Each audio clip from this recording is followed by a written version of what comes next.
লিভারপুলের শিরোপা উৎসবে ঘটেছে বড় দুর্ঘটনা। ট্রফি জয়ের উদযাপনের ভিড়ে গাড়ি উঠিয়ে দিয়েছেন এক ব্যক্তি।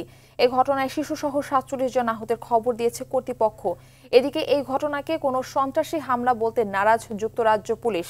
পুরো বিষয়টি একটি বিচ্ছিন্ন ঘটনা বলে জানিয়েছেন তারা। বিস্তারিত মাহফুজুল ইসলামের রিপোর্টে। শহর জুড়ে লাল উৎসব শেষ হলো রক্তাক্ত হয়ে।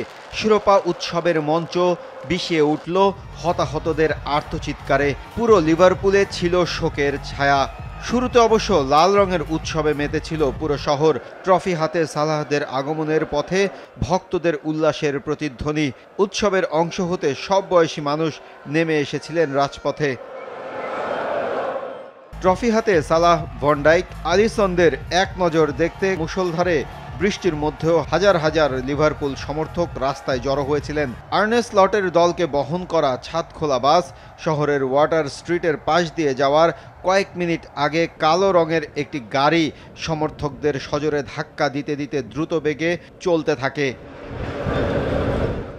এই ঘটনায় 4 শিশুসহ অন্তত ৪৭ জন আহত হয়েছেন। আহতদের মধ্যে ২৭ জনকে হাসপাতালে নেওয়া হয়েছে। তাদের মধ্যে 2 জনের অবস্থা আশঙ্কাজনক। এ ঘটনায় ৫৩ বছর বয়সী এক ব্রিটিশ শ্বেতাঙ্গ নাগরিককে গ্রেপ্তার করেছে পুলিশ। তবে এটি কোনো সন্ত্রাসী হামলা নয় বলে দাবি করেছে আইন শৃঙ্খলা বাহিনী। ঘটনাটিকে আমরা সন্ত্রাসবাদ হিসেবে বিবেচনা করছি না। আমরা মনে করি এটি একটি বিচ্ছিন্ন ঘটনা এবং এর সঙ্গে সম্পর্কিত অন্য কাউকে খুঁজছি না।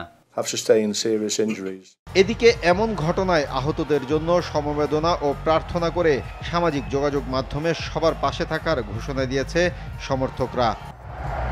মাহফুজুল ইসলাম, RTV।